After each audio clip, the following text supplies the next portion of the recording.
خطبہ مسنونہ کے بعد میں نے سورہ فرقان کی ایک آیت کریمہ تلاوت کی ہے. در حقیقت یہ آیت کریمہ رحمان کے بندوں کی ایک دعا ہے، عباد الرحمن کی دعا ہے. کیا دعا ہے؟ یہ عباد الرحمن، رحمان کے بندے، یہ اپنی راتیں سجدوں اور قیام میں گزارتے ہیں. متہجد ہیں، سب تہجد گزار ہیں اور یہ دعا مانگتے ہیں. والذین یقولون ربنا اصرف عنا عذاب جہنم، یہ کہتے ہیں کہ اے ہمارے رب ہم سے جہنم کے عذاب کو پھیر دے، دور کر دے. ان عذابها کان غراما، جہنم کا عذاب لپٹ جانے والا ہے، چمٹ جانے والا ہے. جہنم کے عذاب کو غرام کہا گیا، غرام. جی جی، اس کو انگلش میں کہہ سکتے ہیں انسیپریبل، جو جدا نہ ہو، یعنی پرماننٹ پنشمنٹ. چھٹکارے کا کوئی سوال ہی پیدا نہیں ہوتا. اسی سے لفظ غریم ہے. غریم، غریم کہتے قرض خواہ کو. قرض خواہ قرض دار سے لپٹا رہتا ہے، لا میرا قرض دے، لا میرا قرض دے، لا میرا قرض دے. تو جس طریقے سے قرض خواہ قرض دار کا پیچھا نہیں چھوڑتا، ایسے ہی جہنم جہنمیوں کا پیچھا نہیں چھوڑے گی. یہ لفظ استعمال کیا گیا، غرام. قرآن حکیم ہے، اس کا اسلوب بیان حیرت انگیز ہے. تو یہ دعا عباد الرحمن کی. یہ جہنم سے پناہ کیوں مانگتے ہیں؟ اس وجہ سے کہ یہ جگہ انتہائی خوفناک ہے اور اس جگہ کا جو مرکزی عذاب ہے وہ آگ ہے. سورہ ہمزہ میں اللہ نے ارشاد فرمایا نار اللہ الموقدہ التی تطلع علی الافئدہ، یہ اللہ کی جلائی ہوئی آگ ہے. Allah's fire kindled، یہ اللہ کی جلائی ہوئی آگ ہے. کیا مطلب اللہ کی جلائی ہوئی آگ ہے؟ دنیا کے کوئی شخص کوئی آگ جلائے اسے بجھایا جا سکتا ہے، لیکن اللہ جس آگ کو روشن کرے، جو آگ جلائے، اسے کوئی بجھا نہیں سکتا. گویا اللہ کی یہ جلائی ہوئی آگ ابدی ہے، یہ بجھنے والی نہیں ہے. اور اس کی خاص خصوصیت ہے التی تطلع علی الافئدہ، یہ دلوں کے اوپر چڑھ جائے گی. اللہ اطلاع علی کا مطلب ہوتا ہے جیسے وچ لیپس اوور دا ہارٹس، دل کے اوپر چڑھ جانا. یہ دل ہے، دل اس کے اوپر ایسے چڑھ جانا. یہ دل سب سے نازک عضو ہے بدن انسانی میں.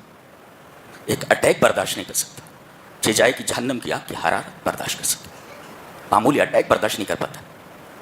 یہ دل چہ جائے کہ جہنم کی آگ اس کے اوپر چڑھ جائے، کتنی تکلیف ہو جاتی. یہ جھٹکا نہیں برداشت کر پاتا ہے دل، اس کو اٹیک کہتے ہیں. آگ اس کے اوپر چڑھ جائے، آدمی کو کتنی تکلیف ہوتی ہے، کتنی تکلیف، اندازہ نہیں لگایا جا سکتا. اللہ. اسی وجہ سے جناب محمد رسول اللہ صلی اللہ علیہ وسلم اس آگ سے برابر پناہ مانگتے تھے. دلیل یہ حدیث پاک. وعن انس رضی اللہ تعالیٰ عنہ قال كان اکثر دعاء النبی صلی اللہ علیہ وسلم اللہم ربنا آتنا فی الدنیا حسنۃ وفی الآخرۃ حسنۃ وقنا عذاب النار. رواہ البخاری فی کتاب الدعوات. حضرت امام بخاری رحمہ اللہ اس حدیث پاک کو ایسے ہی کتاب الدعوات کے اندر لائے ہیں. حضرت انس رضی اللہ تعالیٰ عنہ فرماتے ہیں کہ نبی اکرم صلی اللہ علیہ وسلم کی کثرت سے کی جانے والی دعا یہی ہے. کون سی؟ اللہم ربنا آتنا فی الدنیا حسنۃ وفی الآخرۃ حسنۃ وقنا عذاب النار.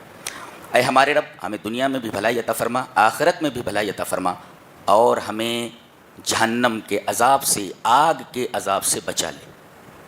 وقنا عذاب النار. یہ نبی کریم صلی اللہ علیہ وسلم کی کثرت سے کی جانے والی دعا ہے. سب سے زیادہ دعا آپ یہی کیا کرتے تھے جس میں جہنم سے پناہ مانگنے کی بات کہی گئی ہے. یہ کتنی خوفناک جگہ ہے. آئیے ایک حدیث دیکھتے ہیں. حدیث اس طرح. وعن عبداللہ بن مسعود رضی اللہ تعالی عنہ قال قال رسول اللہ صلی اللہ علیہ وسلم یوتا بجہنم یومئذ لها 70,000 زمام مع كل زمام 70,000 ملک یجرونها. رواہ مسلم فی کتاب الجنۃ والنار. حضرت عبداللہ ابن مسعود رضی اللہ تعالیٰ عنہ فرماتے ہیں کہ نبی اکرم صلی اللہ علیہ وسلم نے ارشاد فرمایا کہ قیامت کے دن جہنم کو کھینچ کر کے لایا جائے گا. قیامت کے دن جہنم کو میدان حشر میں کھینچ کر کے لایا جائے گا، جس کی 70,000 لگامیں ہوں گی. 70,000 لگامیں، اور ہر ایک لگام کو 70,000 فرشتے کھینچ رہے ہوں گے. اللہ، جانتے ہیں فرشتہ نور کا بنا ہوا ہے. یہ اتنا طاقتور ہوتا ہے کہ اگر زمین پر پیر مار دے تو زمین دہل جائے. ایک فرشتے کا پاور ہوتا ہے. تو 70,000 لگامیں، اور ہر لگام کو 70,000 فرشتے پکڑے ہوئے ہوں گے اور کھینچ رہے ہوں گے، اور اسے میدان حشر میں لا کر کھڑا کر دیا جائے گا. اتنی خوفناک جگہ ہے یہ، اور کس قدر خوفناک ہے اندازہ نہیں لگا سکتا. ایک حدیث دیکھیں، حدیث اس طرح: وعن انس رضی اللہ تعالی عنہ الرسول اللہ صلی اللہ علیہ وسلم انہ قال ما لی لم ارى میکائیل ضاحکا قط قال ما ضحک میکائیل منذ خلقت النار. رواہ احمد فی مسندہ. اس روایت کو امام احمد بن حنبل رحمہ اللہ مسند احمد کے اندر لائے ہیں، اور علامہ البانی سلسلۃ الصحیحہ کے اندر لائے ہیں. حدیث صحیح ہے. حضرت انس بن مالک فرماتے ہیں کہ نبی اکرم صلی اللہ علیہ وسلم نے فرمایا کہ میں نے جبرائیل سے پوچھا، انہ قال لجبریل، جبرائیل سے پوچھا کہ تمام فرشتوں سے میں ملا، سب مسکرا کر ملے، لیکن میکائیل سے جب بھی ملا ہوں میں نے میکائیل کے چہرے پر مسکراہٹ نہیں دیکھی، ہنستے ہوئے نہیں دیکھا. مالی لم ارى میکائیل ضاحکا قط، میں نے میکائیل کو کبھی ہنستے ہوئے نہیں دیکھا.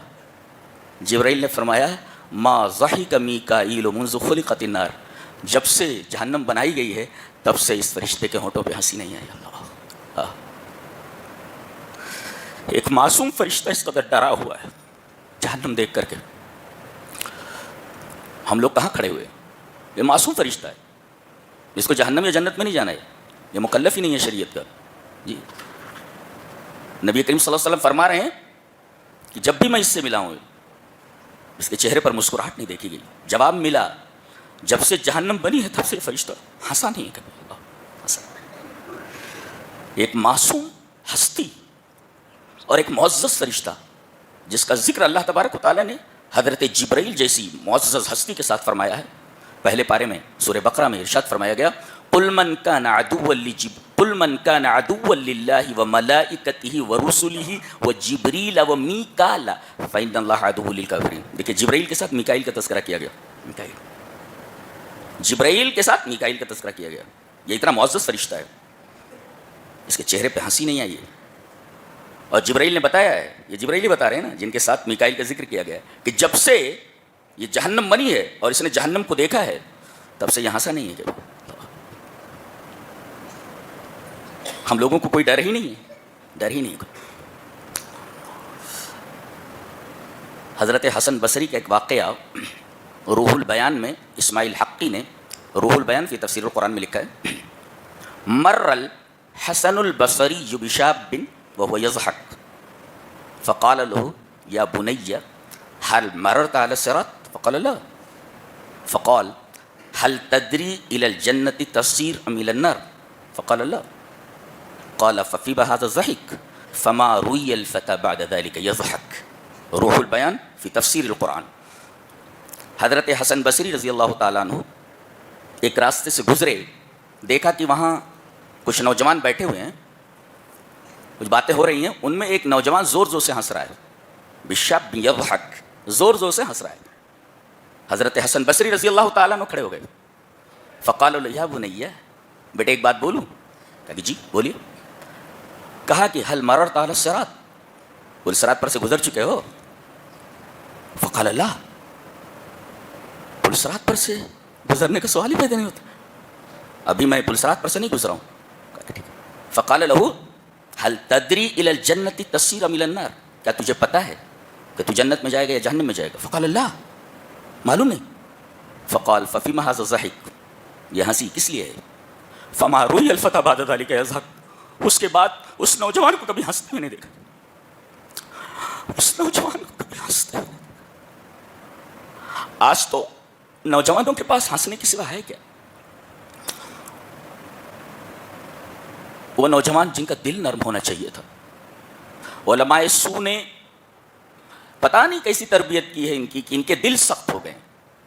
چند الفاظ لے کر رٹ رہے ہیں، کسی کو اوپر فتویٰ لگا رہے ہیں کہ یہ ربانی عالم ہے، یہ ربانی عالم نہیں ہے، یہ رمضانی عالم ہے تو رمضانی عالم نہیں ہے، وغیرہ وغیرہ.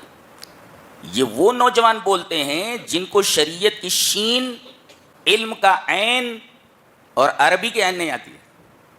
یہ برے علماء نے اس طریقے کی تربیت نوجوانوں کی ہوئی ہے. یہ دیکھو تربیت دیکھیے حضرت حسن بصری کی، کس طریقے سے تربیت کر رہے ہیں. ایک ہی بات فرمائی، اس کے بعد سے اس نوجوان کو کبھی ہنستے بھی نہیں دیکھا گیا. اس کے دل کو یہ بات لگ گئی کہ نہ پلسرات سے گزرا ہوں اور نہ یہ پتا ہے کہ مجھے جنت میں جانا ہے یا جہنم میں جانا ہے. پھر ہنسی کس بات کی؟ صحیح کہہ رہے ہیں. پوری زندگی بدل گئی اس کی، پوری زندگی. اس طریقے سے تربیت کی جاتی ہے نوجوانوں کی. اس سے ہمارے علماء سو سبق لیں، اور ہمارے نوجوانوں کو چاہیے کہ ہمیں سبق کیسا ملنا چاہیے.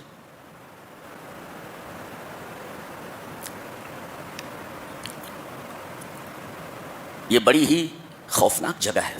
جی جی، بڑی خوفناک جگہ ہے. اللہ تبارک تعالیٰ نے ارشاد فرمایا کہ جب ان کو جہنم میں ڈال دیا جائے گا تو سب سے پہلے یہ مجھ سے بات کرنا چاہیں گے. جی، ربنا اخرجنا منها فإن عدنا فإنا ظالمون. یہ سورہ مومنون کی آیت ہے کہ اے ہمارے رب ہمیں یہاں سے نکال دے، ہمیں یہاں سے نکال دے. فإن عدنا فإنا ظالمون، اگر ہم پھر برے کام کر کے واپس لوٹے تو ظالم ہوں گے، نکال دیں یہاں سے. قال اخسؤوا فيها ولا تكلمون. اخسؤ کا لفظ عربی میں آتا ہے خسأت الکلب طردته، یعنی جیسے کتے کو ہکالا جاتا ہے، دور دور، یہ لفظ وہاں استعمال کیا جاتا ہے. اخسؤ خسأت الکلب طردته، دور دور. اس میں دیکھیے ایک تو ڈانٹ ہے اور دوسرے تحقیر ہے. کتے کو جب کہا جاتا ہے دور دور تو اسے تو بھگایا جاتا ہے، یعنی آپ کوئی چیز اسے دینا نہیں چاہتے، اور دوسرے آپ اس کی تحقیر کر رہے ہیں، دور دور، یہ بولا جاتا ہے. خسأت الکلب طردته، یہی لفظ یہاں استعمال کیا گیا. وہ کہیں گے کہ اے ہمارے رب ہمیں جہنم سے نکال دے، دوبارہ جب آئیں گے تو نیک بن کر آئیں گے. اللہ فرمائے گا قال اخسؤوا فيها ولا تكلمون، دور، چپ، ولا تكلمون، speak you not to me, don't talk to me, مجھ سے بات مت کرو. بولے بتائیے کتنے بد نصیب ہوں گے جن کے بارے میں اللہ یہ فرما دیتا کہ میں تم سے بات نہیں کرنا چاہ رہا، لا تکلمون، مجھ سے بات مت کرو. کتنے بدبخت اور کتنے بد نصیب ہوں گے جس سے اللہ بات کرنے کے لیے تیار نہ ہو. آج دنیا میں اللہ آپ سے بات کرنے کے لیے تیار ہے، بات کر لو.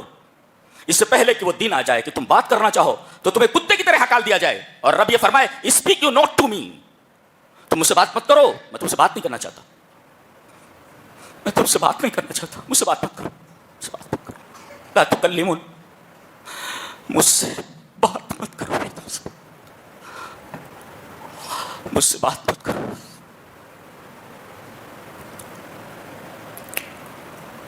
پھر کچھ عرصے بعد یہ جہنم کے داروغہ مالک سے بات کرنا چاہیں. اللہ تبارک و تعالی نے ان کی اس فعل کو یوں ذکر فرمایا، وَنَادَوْا يَا مَالِكُ لِيَقْضِيَ عَلَيْنَا رَبُّكَ قَالَ إِنَّكُمْ مَاكِثُونَ. جہنم کے داروغہ مالک سے کہیں گے، پکاریں گے اس کو. کیا پکاریں گے؟ مالک، اے جہنم کے داروغہ، مالک اپنے رب سے بول ہمیں موت دے دے. اللہ لیقضی علینا ربک قال انکم ماکثون، چاپ، ٹھہرے رہو گے تم وہاں، یہاں سے نکلنے کا سوال پیدا نہیں ہوتا. جہنم کے داروغے نے بھی ٹکا سا جواب دے دیا، یہاں سے نکل نہیں سکتے تو موت دے دے. اللہ نے فرمایا وَمِن وَرَائِهِ عَذَابٌ غَلِيظٌ يَتَجَرَّعُهُ وَلَا يَكَادُ يُسِيغُهُ وَيَأْتِيهِ الْمَوْتُ مِنْ كُلِّ مَكَانٍ وَمَا هُوَ بِمَيِّتٍ. چاروں طرف سے ایسا لگتا ہے جیسے موت آ رہی ہو. وَيَأْتِيهِ، سورہ ابراہیم کی آیت ہے، وَيَأْتِيهِ الْمَوْتُ مِنْ كُلِّ مَكَانٍ، ایسا لگے گا جیسے موت چاروں طرف سے آ رہی ہو. وَمَا هُوَ بِمَيِّتٍ، لیکن مرے گا نہیں، ہے مرتا نہیں. لگے گا کہ موت چاروں طرف سے آ رہی ہے. وَيَأْتِيهِ الْمَوْتُ مِنْ كُلِّ مَكَانٍ، ہر جگہ سے موت آتی ہوئی دکھائی دے گی، لیکن اسے موت نہیں آئے گی. وَمَا هُوَ بِمَيِّتٍ، مرے گا نہیں. یہ کہیں گے اپنے رب سے کہے کہ ہمیں موت دے دے. فرشتہ ڈانٹ کر کہے گا چپ رہو. قال انکم ماکثون، تم اسے ٹھہرنے والے ہو، یہاں سے جانے کا سوال ہی پیدا نہیں ہوتا. پھر دوسرے جو فرشتے ہیں ان سے یہ کہیں گے، اللہ سے مایوس ہو گئے. یہ داروغہ جہنم نے بھی ٹکا سا جواب دے دیا. اب جو جہنم کے دوسرے داروغہ ہیں ان کے بارے میں اللہ تبارک تعالیٰ نے ذکر فرمایا وقال الذين في النار لخزنة جهنم ادعوا ربكم يخفف عنا يوما من العذاب قالوا اولم تك تاتيكم رسلكم بالبينات قالوا بلى قالوا فادعوا وما دعاء الكافرين الا في ضلال. کیا بات. تو اب دیگر جہنم کے فرشتوں سے کہیں گے جو وہاں کے داروغہ ہیں جو مالک کے انڈر میں کہیں گے ایک بات سنو. وقال الذين في النار لخزنة جهنم, جہنم کے داروغاؤں سے دوسرے داروغاؤں سے کہیں گے سنیے تھوڑا سا کیا بات ہوئی, عذاب ہلکا کر دو, یخفف عنا, عذاب ہلکا کر دو. یعنی انہیں یقین ہے کہ لا یرفع عنہ العذاب, لا یرفع عنہم العذاب, ان کے اوپر سے عذاب ہٹایا نہیں جائے گا, یقین ہے. اس وجہ سے وہ درخواست کر رہے ہیں کہ عذاب تھوڑا ہلکا کر دیا جائے, یخفف عنا, تخفیف کر دی جائے, ہلکا کر دیا جائے عذاب کو, تاکہ سوال پیدا نہیں ہوتا, عذاب ہلکا نہیں ہوگا. پھر درخواست کریں گے چلو عذاب ہلکا نہیں کر رہے, کم سے کم ایک دن ہلکا, یخفف عنا یومن, اے ڈے, ایک دن جہنم کا عذاب ہلکا کر دو. سوال پیدا نہیں ہوتا. قالوا اولم تک تاتیکم رسلکم بالبینات, کیا تمہارے پاس رسول نہیں آئے, ڈرانے والے نہیں آئے؟ کہا کہ آئے تھے. تو تمہارا جواب کیا رہا؟ کہا کہ ہم نے ان کی بات نہیں مانی, تو آج تمہاری بات نہیں مانی جائے گی. تم نے رسولوں کی بات نہیں مانی, اللہ کی بات نہیں مانی, آج تمہاری بات نہیں مانی جائے گی. آئے تھے نا بتانے والے, سمجھانے والے آئے تھے, تمہاری سمجھ میں نہیں آیا, لہذا آج تمہاری بات ہماری سمجھ میں نہیں آ رہی. اللہ, رسولوں کی بات تمہاری سمجھ میں نہیں آئی, آج تمہاری بات ہماری سمجھ میں نہیں آ رہی ہے. اور یہاں سے نکلنے کا سوال پیدا نہیں ہوتا, نکلنے کا سوال. انسان کتنا بے بس ہے, اللہ کس قدر بے بس ہے.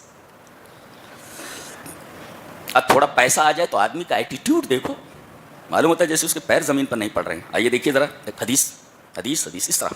وقال ابن ابی ذئب حدثني من شهد عمر بن عبد العزيز وهو امير المدينه وقرأ عنده رجل واذا القوا منها مكانا ضيقا مقرنين دعوا هنالك ثبورا فبكى عمر حتى غلبه البكاء وعلى نشيجه فقام من مجلسه ودخل بيته وتفرق الناس. موارد الزمان میں یہ واقعہ نقل کیا گیا.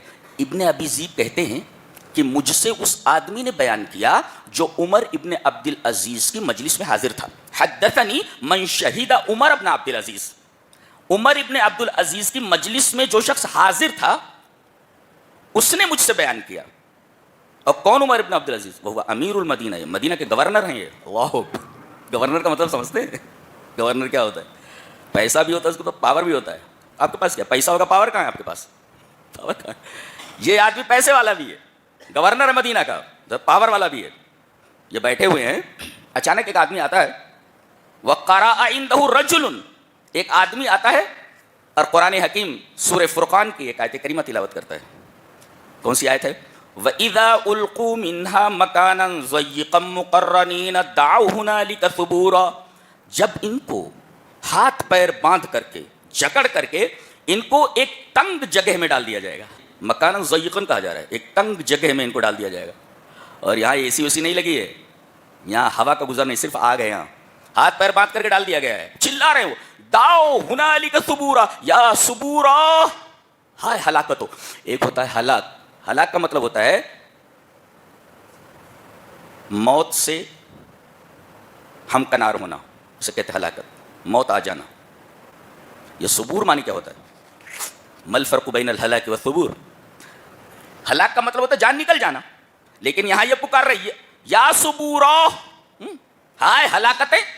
یہ ثبور کیا ہوتا ہے؟ ثبور میں ہلاکت کے ساتھ ساتھ الحرمان من الرحمہ, یعنی ڈیپریویشن آف مرسی, یعنی رحم سے مایوسی. یعنی یہاں رحم نہیں کیا جائے گا, آدمی مایوس ہو جائے. جہنم میں رحم کا کوئی سوال پیدا نہیں ہوتا.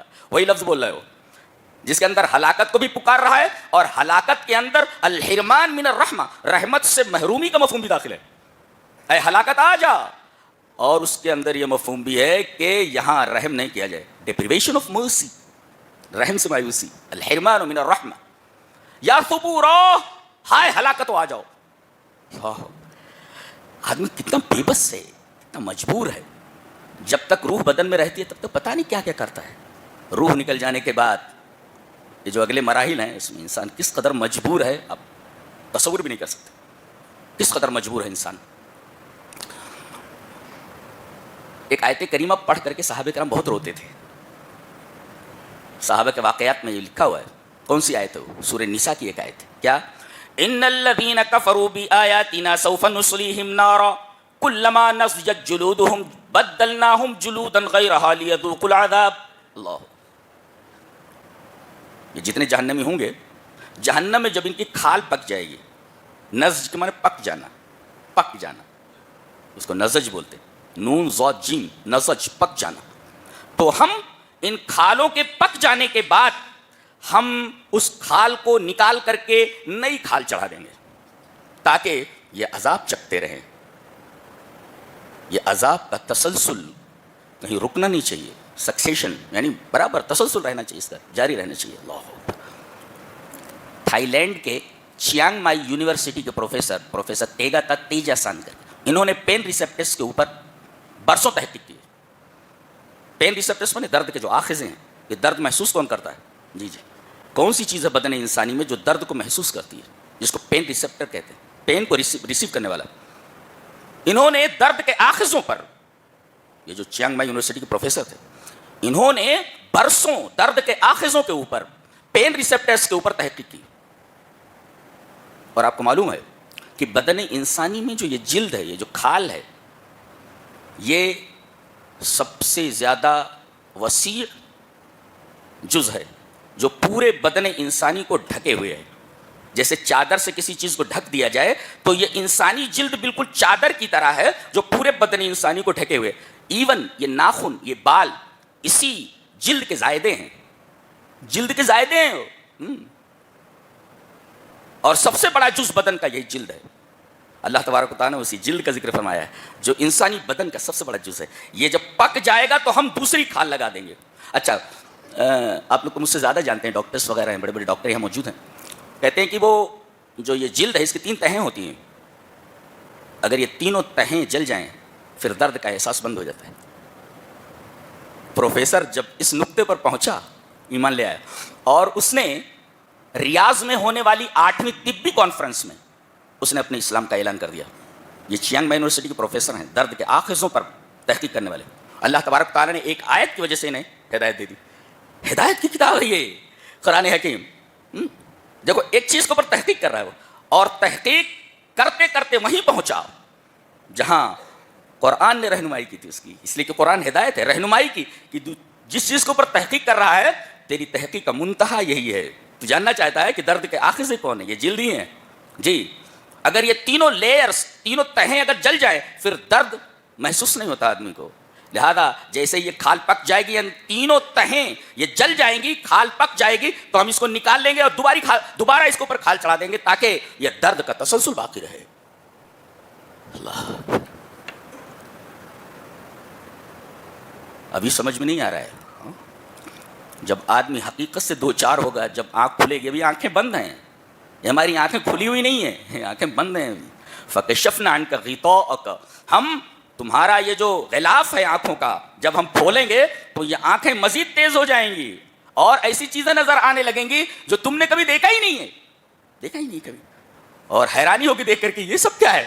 اس کا تو ہم نے تصور بھی نہیں کیا تھا. یہ کیا چیز ہے؟ یہ کون ہے؟ سب ملک الموت ہیں، ان کے ساتھی ہیں. پھر اگلے مراحل ہیں، قبر ہے. یہاں آدمی کو اپنے حسن کے اوپر بڑا ناز، آدمی کو اپنے علم کے اوپر بڑا ناز، آدمی کو اپنے مال کے اوپر بڑا ناز، سب چھوڑ کر یہاں سے چلا جاتا ہے. چند گز کفن کے علاوہ اس کے ساتھ یہاں سے کچھ نہیں جاتا، اور وہ بھی چند دنوں کے اندر خراب ہو جاتا ہے. تو پھر انسان ویسے آیا تھا، ننگا ننگا چلا گیا، کچھ لے کر نہیں آیا تھا اور کچھ بھی لے کر نہیں جاتا یہاں سے. یہ ہے انسان کی حقیقت، یہ انسان کی حقیقت ہے. اور ان دونوں کے درمیان یہ میرا ہے، وہ میرا ہے، this is mine, that is mine, nothing is yours. کچھ نہیں ہے تمہارا، کچھ نہیں ہے تمہارا. تم آئے تھے تو خالی ہاتھ اور جاؤ گے تو صفر الیدین، دونوں ہاتھ خالی تمہارے. یہ ہے زندگی کی حقیقت. لہذا اس سے پہلے کہ وہاں تم پہنچو جہاں تمہیں پہنچنا ہے، اپنے احوال درست کر لو تاکہ تمہارے لیے مرنے کے بعد کی منزلیں اور مرنے کے بعد کے مراحل آسان ہو جائیں. ورنہ اگر پھنس گئے تو یہ ناکامی ہمیشہ کی ناکامی ہے. اور اس سے بڑا بدبخت کون ہو سکتا ہے جس کے ہاتھ میں ہمیشہ کی ناکامی آ جائے، ہمیشہ کی نامرادی آ جائے. لہذا اللہ تبارک تعالیٰ سے جڑو. زندگی کے ایک ایک لمحے کا حساب لیا جانے والا ہے. میں نے بتایا تھا کہ لوہے کو کلو سے تولا جاتا ہے, بیان کیا تھا میں نے. سبزیوں کو اور پھلوں کو کلو گرام سے تولا جاتا ہے, اسے ٹن سے تولا جاتا ہے لوہے کو, اسے کلو گرام سے, اور سونے کو گرام سے. لیکن ایک چیز ایسی ہے اللہ تبارک تعالیٰ کے ہاں جسے ذرے سے تولا جاتا ہے, فبالذرہ, یہ انسان کے اعمال ہیں. اب اللہ ذرے سے تولنے پر آ جائے اگر انسان کے اعمال کو, تو انسان کی کیا حالت ہوگی, اندازہ لگائیے آپ.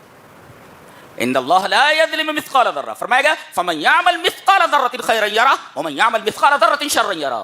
آدمی نے اگر ذرہ برابر بھلائی کی ہے وہ بھی دیکھ لے گا, اور ذرہ برابر برائی کی ہوگی وہ بھی اس کے سامنے آ جائے گی. اور کیا کہا جا سکتا ہے, بس اتنا کہا جا سکتا ہے کہ اللہ ہمارے احوال درست کرے اور ہمیں جہنم سے بچا کر جنت میں داخل کر دے. وآخر دعوانا الحمدللہ رب العالمین. Subscribe my channel.